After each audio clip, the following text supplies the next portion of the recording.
Bonjour et bienvenue sur ce nouvel épisode du podcast. Alors aujourd'hui, comme vous pouvez le voir, je ne suis pas seule, je suis en compagnie de Rodolphe, ancien cadre dirigeant, DJ et fondateur de Sound of Silence Project. Alors aujourd'hui, on va voir ensemble comment avancer malgré les obstacles, qu'ils soient visibles ou invisibles. Alors pourquoi on parle d'obstacles visibles ou invisibles? Parce qu'on a dit à Rodolphe qu'il ne marcherait jamais et donc il a choisi de danser. Je vais le laisser se présenter pour nous en dire un petit peu plus. Comment tu vas, Rodolphe? Eh ben, je vais très bien. Je suis ravi d'être là avec toi, Elodie. Donc moi, en fait, j'ai 51 ans. Ouais. Je suis papa de trois enfants, bonne santé, et je suis donc ancien cadre dirigeant, effectivement, et DJ, passionné par la musique électronique. Et j'en ai fait un projet où j'utilise la musique hein, comme vecteur d'inclusion, de lien et de cohésion entre les équipes. Donc moi aujourd'hui, en fait, ce que je viens vous parler, c'est que j'ai vécu effectivement pendant des années sans m'écouter, à compenser, à montrer que tout allait bien alors que je souffrais de l'intérieur, et à utiliser et en fait à cacher cette vulnérabilité que j'avais. Et effectivement, je suis atteint de cette maladie neuromusculaire hein, qui est évolutive depuis la naissance, mais euh, mais les médecins disaient que je marcherais jamais, et moi j'ai décidé justement après 5 ans de soins intensifs, de contrecarrer ça et de danser, de donner un sens à ma vie en termes de relation avec les autres et en termes dans le travail également. Donc, au bout d'un moment, en fait, jusqu'au moment où en fait mon corps m'a rappelé à l'ordre et de manière importante. Et alors j'ai compris que ce n'était pas qu'une question de maladie, c'était aussi une question d'écoute et d'écoute de soi et de comment on s'écoute et comment on avance. Alors du coup, c'est quelle maladie que tu as pour nos J'ai auditeurs? la maladie de Charcot-Marie-Tooth. C'est une forme de la maladie de Charcot, mais qui affecte les membres inférieurs et Ouais. supérieurs par la suite. Qui t'a été diagnostiqué du coup assez jeune, Dès la euh, naissance. Ouais. dès la Dès la naissance. naissance, les médecins disaient que je devrais pas marcher, que je ne marcherais pas. Et donc après 5 ans de soins intensifs pour mettre mes jambes à plat et mes pieds à plat, c'est là où j'ai décidé de danser, effectivement. Et puis au final, non seulement tu marches, mais en plus de ça, tu as pu faire ta carrière de cadre dirigeant dans les entreprises. Tu es aussi DJ et aujourd'hui, tu as fondé du coup, Sound of Silence Project. On va en parler un petit peu plus dans le podcast, mais effectivement, comme quoi finalement, tout est possible. Exactement, exactement. Super. Alors, du coup, pour commencer et rentrer dans le vif du sujet, est-ce que tu es prêt déjà? Ouais, ouais, je suis prêt. Super. Alors, pour commencer, j'aimerais qu'on parle d'abord dans un premier temps du blocage. Souvent, quand on est lancé dans un projet de vie, peu importe le projet, au démarrage, on se lance pas tout de suite parce qu'on a ce moment de soit doute, hésitation, blocage. Toi, dans ta vie, à quel moment tu as compris déjà que quelque chose te freinait? Parce que c'est quelque chose que tu as eu dès la naissance. Donc, est-ce que tu l'as compris tout de suite? Comment c'est venu et voilà, qu'est-ce qui t'a bloqué par rapport à tes projets? En fait, ce qui m'a bloqué, c'est quand mon corps a commencé à lâcher. Ça veut dire que pendant des années, je me suis pas écouté, j'ai continué à compenser et à avancer. Donc, en fait, j'avais défini une stratégie qui était claire, qui était que pour être reconnu, il fallait que je donne plus. Et ça, en fait, hein, c'est une stratégie de défense qui fait qu'en fait, on oublie de s'écouter et que donc on oublie de prendre en considération en fait l'état dans lequel on est. Donc moi, en fait, ça a été le blocage, il a été juste que au travail, en entreprise, j'étais performant, mais que en fait, à l'intérieur de moi, j'étais épuisé en fait. Et comment c'est apparu alors du coup ce blocage quand tu dis quand mon corps m'a freiné, qu'est-ce qui s'est passé du coup? En fait, ça a été d'abord un message très clair, hein, c'est que mon corps a dit stop, stop de tout cet engagement, de cette pression, de donner sans m'écouter. Et donc, j'ai perdu 50% des forces de mes jambes en 3 ans. Euh, et également aussi, ça a été de faire semblant en fait, de jouer un personnage, de changer, qui n'était pas le mien. Donc je souriais quand j'étais épuisé. Je tenais une certaine posture, une certaine image, alors que mon corps s'écroulait. Et en fait, ce que j'ai compris, c'est que en fait, beaucoup de gens vivaient vivaient avec un silence intérieur qui portait. Donc, j'imagine que perdre 50% des forces de ses jambes, ça doit être quand même un sacré électrochoc et déclic. Euh, Est-ce qu'il y a eu autre chose qui t'a fait te dire, hey, c'est bon, stop, j'arrête et maintenant je vais m'écouter et je vais prendre soin de moi. L'électrochoc, et ça a été vraiment le déni en fait, et la peur que en fait, en révélant ma fragilité, j'allais perdre ma place et j'allais perdre mon poste. Donc à partir du moment où j'ai accepté que cette maladie ne dicte pas ma vie et que ça en fasse j'en fasse une force, en fait j'ai décidé d'en parler. J'ai décidé de m'ouvrir et de dire la vérité. Et plutôt que d'avoir du rejet et plutôt que d'avoir une stigmatisation, en fait, j'ai rencontré plutôt de l'humanité et de l'empathie. Et en fait, ce sont des collaborateurs ou des managers qui sont venus me voir en me disant, mais moi, tu sais, moi aussi, vraiment, je suis pas sûr d'y arriver. Donc c'est là où je me suis dit qu'en fait, il y avait beaucoup plus de monde qu'on ne le croit qui porte une fragilité en eux et qui se battent en fait au jour le jour pour pouvoir continuer à travailler et être performant au travail. Ouais, exactement. Donc au final, effectivement, ouais, tu te disais, bah, si jamais je parle de ma maladie, on va me dire que peut-être je serai plus assez compétente pour faire ce que je fais et je risque de perdre mon poste, je risque de perdre ma vie. En plus, tu as des enfants. Donc, bon, bah, quand on a des enfants, on se dit, il faut que quand même je fasse attention à ce que je fais. Si je perds mon travail, bah, ça impacte pas que moi, mais aussi toute la famille. Euh, et du coup, qu'est-ce qui a vraiment fait qu'un jour, tu as décidé d'en parler? Est-ce que c'est parce que ça commençait à se voir et tu pouvais plus le cacher, tu n'avais pas le choix que d'en parler? Ou est-ce qu'il y a eu autre chose qui a fait que ce jour-là, tu t'es dit, bah écoute, maintenant, je vais transformer ça en une force et je vais commencer à en parler? Comment t'as fait pour passer de j'ai peur de perdre mon poste à je vais en parler? En fait, ça a été vraiment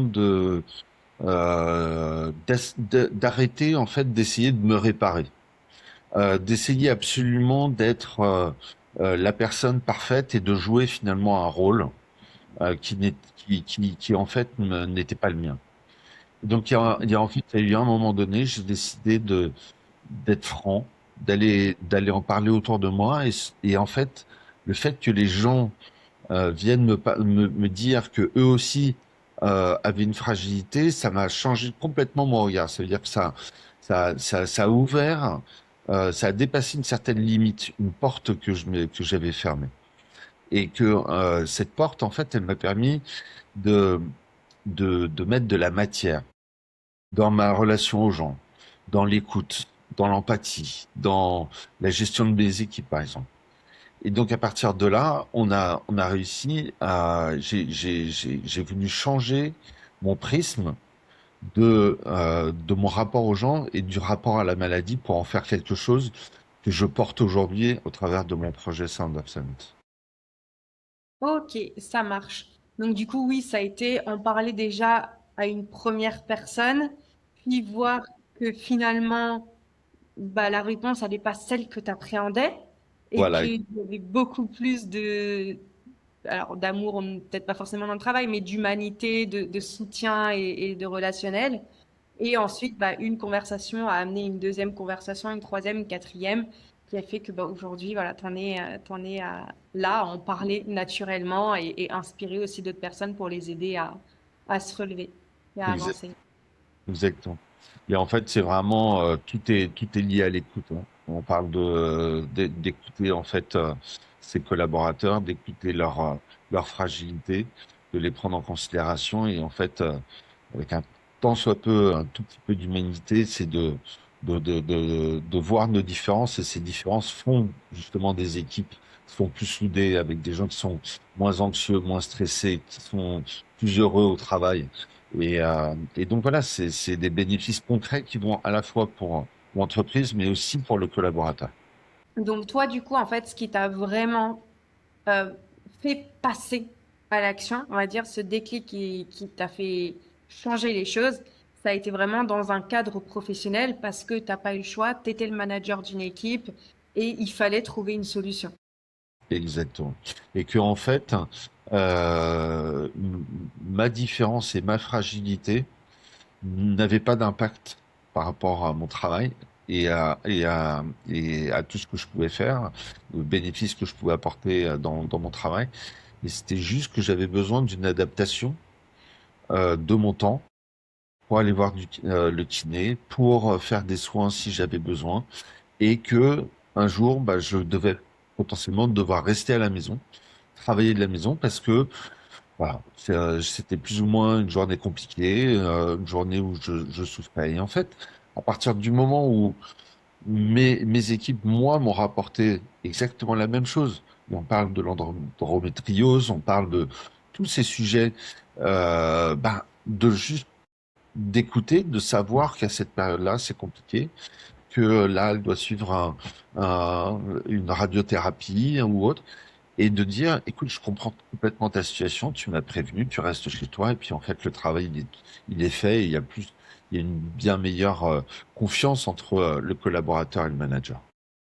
Exactement. Et à partir du moment où il y a la confiance, il y a la compréhension, bah, on a des performances d'équipe qui augmentent Exactement. puisque Exact- bah, les employés sont reconnaissants aussi. On passe de la peur de je vais perdre mon travail si je suis différent à mon manager, il a accepté et aujourd'hui, bah, j'ai toujours ma place, je continue de travailler. Bah, forcément, la personne est 10 fois plus reconnaissante et du coup, va donner aussi 10 fois plus de son côté. C'est Enfin, exactement dans la ça. mesure du possible. Il y a beaucoup moins de risques psychosociaux, il y a beaucoup moins de stress au travail, il y a beaucoup moins il y a vraiment des bénéfices concrets sur la rétention du personnel aussi dans l'entreprise et évidemment des gains de productivité parce qu'on est plus heureux au travail, en fait, tout simplement. Et on est Ouais, en confiance. complètement. Et donc, du coup, donc déjà, c'est un très beau parcours, on va dire. Et effectivement, on voit, hein, tôt ou tard, quand on essaye d'être une personne différente, quand on essaye de cacher des choses, il y a un moment où le corps, il va nous le rappeler. Tôt ou tard, C'est exactement ça ça. Ouais, peut pas durer comme ça. bien sûr. Et au final, souvent, comme tu disais, c'est une question de perception. C'est-à-dire que les appréhensions qu'on se fait et qu'on a, bah, nous sont dans les 3 quarts du temps pas réelles. On va dire, c'est notre cerveau qui les a C'est exact. construites et créées. Et qu'à partir du moment où on commence à s'écouter et à vivre pour soi, bah, c'est là que les portes et les solutions, en fait, comme s'ouvrent et arrivent. C'est exactement ça, en fait. C'est vraiment de sortir du mental pour le ramener au corps et de s'écouter. Et déjà, rien que de faire cette étape-là, quand tu t'es coupé comme moi de mon corps pendant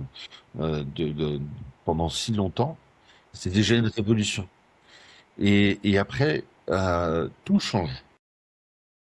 Ton rapport à la vie, ton rapport aux autres, ton rapport à toi-même, de t'écouter, écouter ce dont tu as besoin, écouter ce qui te rend heureux, écouter ce qui peut, ce qui, oui, peut t'aider à être plus épanoui, que ce soit au travail ou dans ta vie.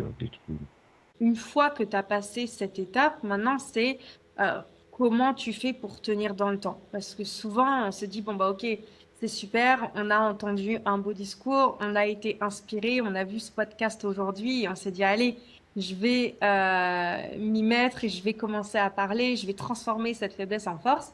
Mais après, dans le quotidien, on sait très bien que c'est les montagnes russes. Il y a des moments de doute qui reviennent. Donc, comment tu fais, toi, dans ces moments-là, quand le doute revient? En fait, ce que je fais, c'est que j'essaie de prendre du recul. D'abord, je ralentis, je respire. Je vais fermer les yeux, me couper de tous les écrans, de tout le bruit. Je vais écouter de la musique. Par exemple, moi, la musique m'aide énormément à me reconnecter à mon corps, à moi-même, à mes émotions et aux autres.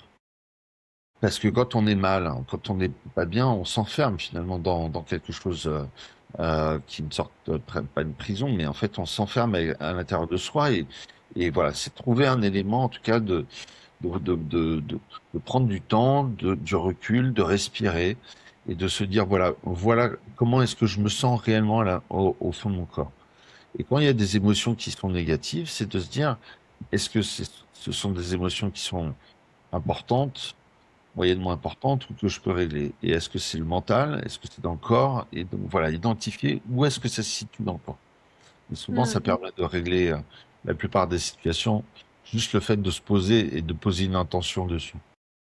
Ouais, le fait de se poser des questions, en fait, notre cerveau, au lieu de partir dans tous les sens, dans la peur, dans l'angoisse, dans tout ça, bah, du coup, on se pose des questions, on revient au présent, on se dit, au fait, c'est où ça? Et puis on se rend compte au bout de 2, 3 minutes qu'on a complètement oublié ce dont on était en train de penser avant. Ouais. Exactement. Et le fait de l'identifier, où est-ce que ça peut jouer dans le corps, le ventre, le cœur, la tête, bah déjà rien qu'en faisant ce travail-là, on va essayer de mettre une intention dessus, de le régler, et en fait, il va changer d'endroit. Et il va disparaître. Le but, c'est qu'il disparaisse encore. Et comment tu fais du coup pour rester constant le plus possible, on va dire, parce qu'on sait très bien que c'est impossible d'être comme ça. La vie, c'est les montagnes russes et c'est normal, mais comment tu essayes de combattre, contrebalancer un peu ces hauts, ces bas pour essayer d'être le plus constant possible? Bah, moi, en fait, ce que j'ai décidé, c'est d'arrêter d'essayer d'être parfait, en fait, et d'être toujours constant, d'être tout. Voilà. En fait, il y a un moment donné, je me suis dit, bon ben, arrête de lutter contre. Tu n'as pas besoin d'être constant. Ce qui est important, c'est d'être aligné, d'être juste, d'être aligné avec ce que tu portes et ce que tu as envie de montrer. C'est juste ça, en fait.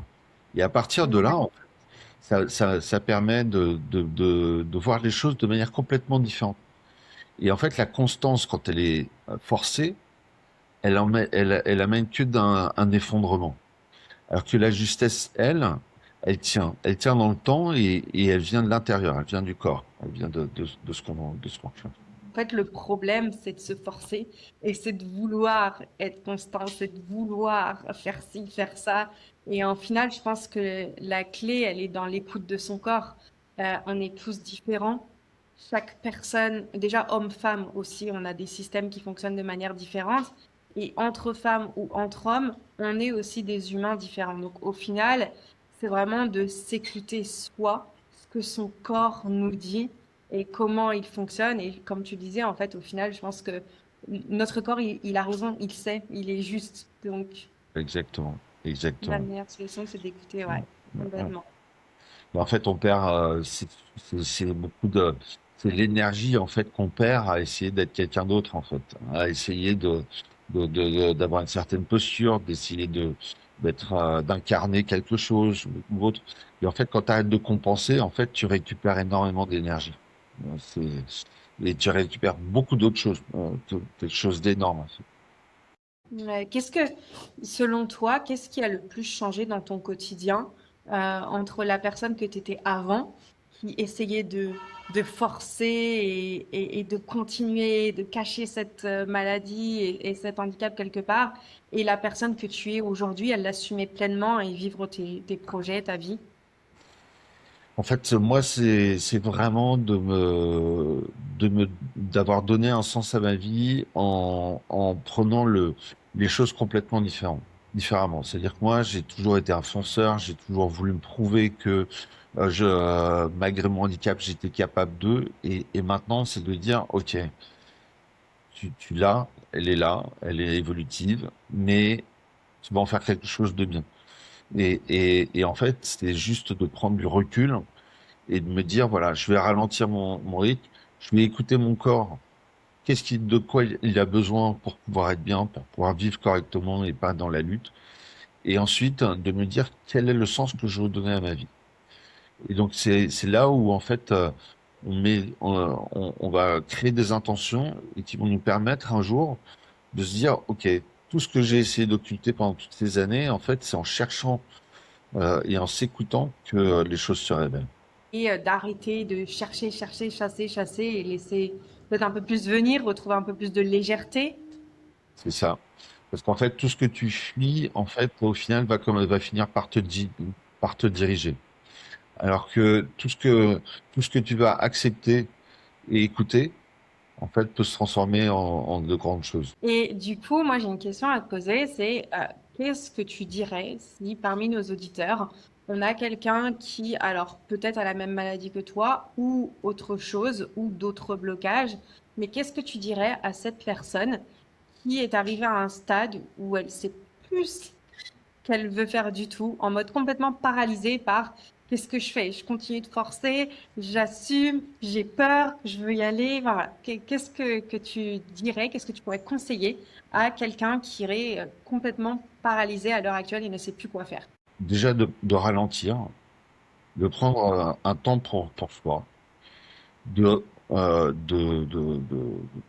dirais pas de méditer, mais presque, c'est de s'écouter, de respirer, c'est le plus important, parce que souvent quand on est bloqué, qu'on n'arrive pas à avancer, on n'arrive pas à respirer. On est juste tendu comme ça. De respirer, de faire un point sur là où on se situe, où est-ce qu'on en est dans sa carrière, qu'est-ce qui fait obstacle à son épanouissement, qu'est-ce qui aujourd'hui il pourrait changer lui pour donner un nouveau sens à sa vie, ou en tout cas plus d'épanouissement. Et ensuite de commencer à mettre les premières briques d'un projet où il leur a projeté ce vers quoi il aimerait atterrir et atteindre dans 6 mois, 1 an, 2 ans, etc. C'est d'identifier qu'est-ce qui fait blocage à un épanouissement et à une transformation pour redonner un sens et une légèreté, du bonheur dans sa vie. Qu'est-ce qui, selon toi, serait la première étape? Donc, on a dit de prendre du recul, de se reposer, enfin, poser, calmer un petit peu les choses. Mais quelle serait la toute première action à faire si on devait simplifier en disant, hey, stop, là, t'es paralysé, tu sais plus où tu vas, ça va pas. Déjà, première chose à faire, une chose simple qui pourrait paraître assez facile ou faisable rapidement pour cette personne-là. En fait, c'est très simple, c'est de ralentir, c'est de respirer et de s'écouter. Et écouter ce qui se passe véritablement à l'intérieur de soi. C'est vraiment le premier conseil que je donne. Et en écoutant ce qui se passe à l'intérieur, c'est souvent là que se cache ce qu'il faut mettre en œuvre pour pouvoir justement être heureux. Ça Se marche. reconnecter à son corps. Voilà. Plutôt que mental.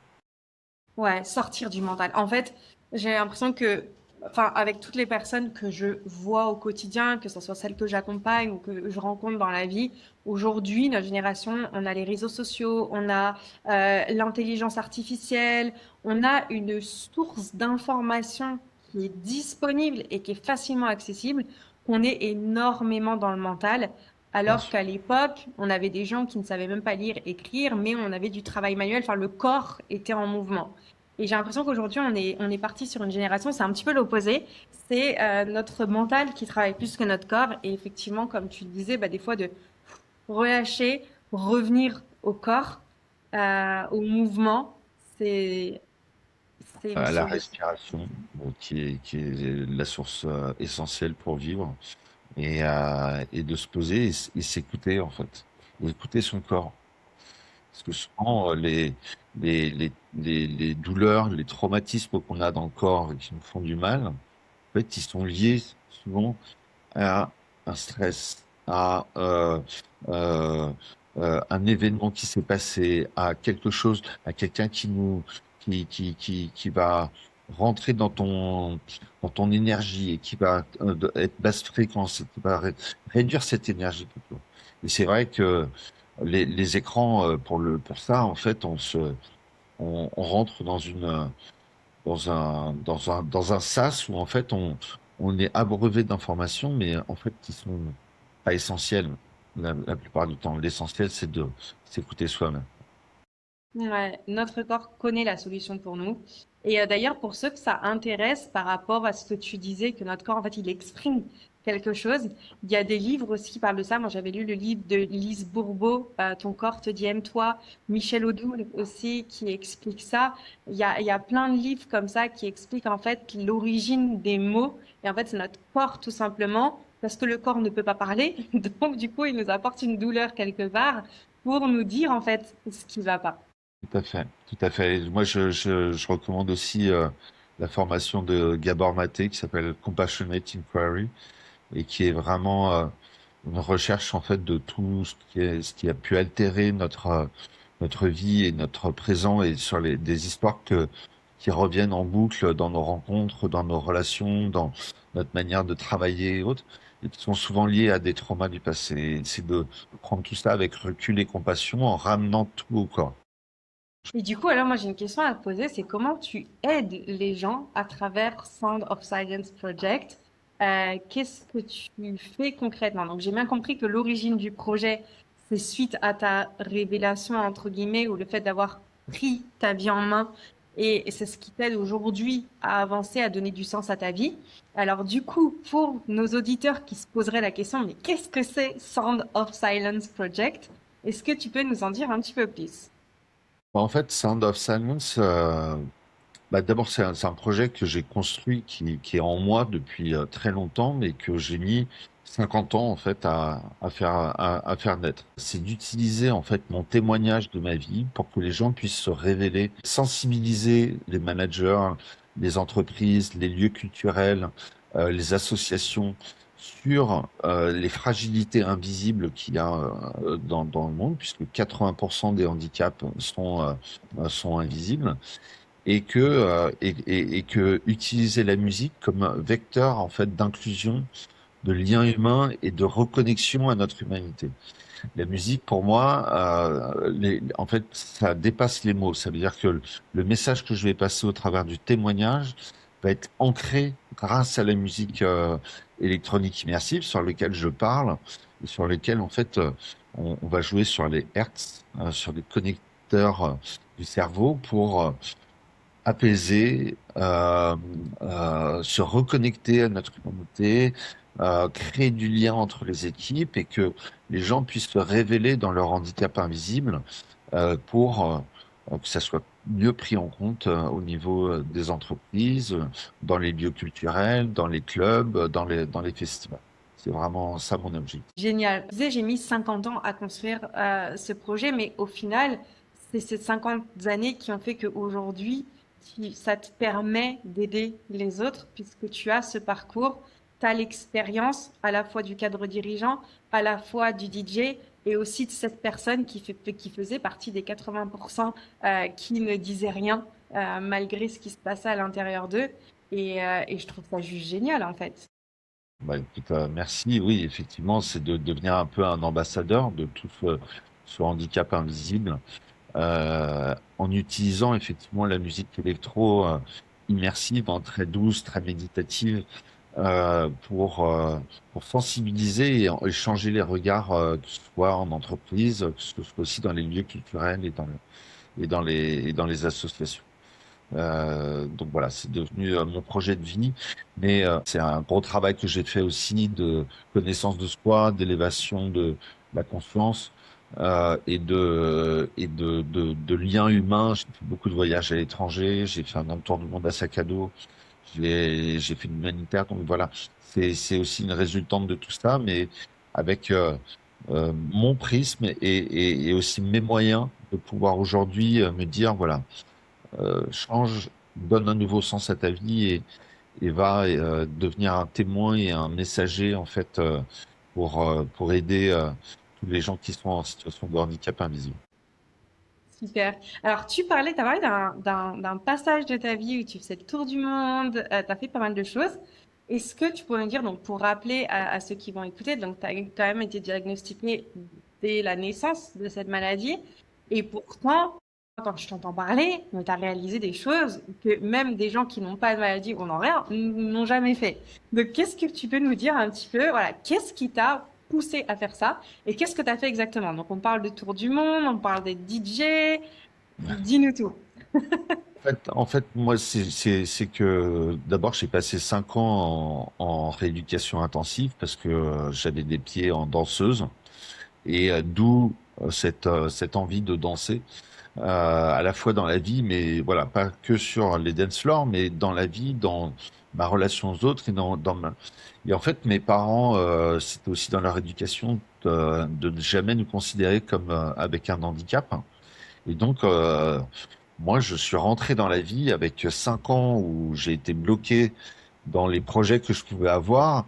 Et donc, je suis devenu un fou de sport, à me prouver qu'en fait, j'étais capable d'eux comme n'importe qui. Donc ça, c'est un caractère qui est personnel, mais qui, je pense, se reflète énormément chez beaucoup de gens qui sont atteints d'un handicap, une soif de vivre, une, euh, une volonté de rencontrer, de rencontrer d'autres populations, d'autres pays. Donc, moi, je suis vraiment dans une volonté de tout découvrir, de profiter un maximum, parce que ça se trouve, j'étais pas sûr qu'aussi la maladie ne me, mon corps ne me dise pas stop et que voilà, pour le coup, que ça soit beaucoup plus conséquent quoi, en termes de Ouais. maladie. Donc voilà, j'ai différemment. Je peux plus courir, par exemple, mais je peux faire du vélo. Donc je suis mes enfants à vélo pendant qu'eux ils courent et voilà, c'est vraiment une volonté, une soif de vivre en fait. Ouais, complètement. Et aujourd'hui, du coup, si on a des auditeurs qui sont intéressés par tes ateliers, donc tu es basé en France, est-ce que tu te déplaces un petit peu partout dans le monde? Comment ça se passe? Est-ce que tu interviens auprès que des associations ou des entreprises, ou si des particuliers aimeraient voir avec toi comment tu peux les aider, dis-nous comment ça se passe. Alors moi, ce que je propose aujourd'hui, c'est 3 formats. Effectivement, en entreprise, donc témoignage ou un atelier, ou les deux rassemblés. Un atelier donc, de musique immersive sur lesquels je parle, soit des jeux ludiques de sensibilisation au handicap invisible, soit j'interviens dans un moment fort de l'entreprise, de kick-off meeting ou fête de fin d'année, ou un moment où on fédère l'ensemble des employés ensemble pendant une fête. Donc je peux faire un témoignage aussi pendant cette fête-là. Je participe aussi à des lancements de marques, par exemple. Ensuite, j'adresse les associations, les maisons de soins aussi. Je pense que la musique a véritablement un rôle important dans la guérison. Donc, j'ai un projet d'aller donner de mon temps aux enfants malades dans les hôpitaux et donc de leur donner de la musique pour un moment d'apaisement et d'émerveillement. Je travaille aussi avec les clubs pour les rendre euh, plus inclusif, on va dire, et de mieux prendre en compte les fragilités invisibles des gens qui viennent soutenir et qui viennent faire la fête dans leur lieu. Les festivals aussi, donc je faisais témoigner dans les festivals et naturellement de jouer de la musique, une musique qui soit fédératrice, qui soit heureuse. Et donc moi, en fait, mon corps me fait souffrir et mes jambes sont affaiblies, mais en fait, la musique pour moi nous libère. Et en fait, mon but, c'est de faire danser les jambes des autres.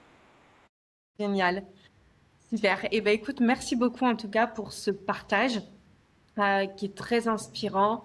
Et je suis vraiment contente de t'avoir reçu sur le podcast aujourd'hui parce que effectivement, ça montre que bah, tout est possible entre guillemets. Et en fait, c'est une question de décision, c'est une question de perception des choses. Et que quand on s'oublie trop longtemps, à un moment donné, le corps, il va nous le rappeler. Et que c'est super important de faire ça. Maintenant, comme tu dis, quand on s'est oublié toute sa vie ou qu'on a mis son corps de côté pendant tellement d'années, bah, comment on fait? Qu'est-ce qu'on fait? Euh, on est complètement perdu.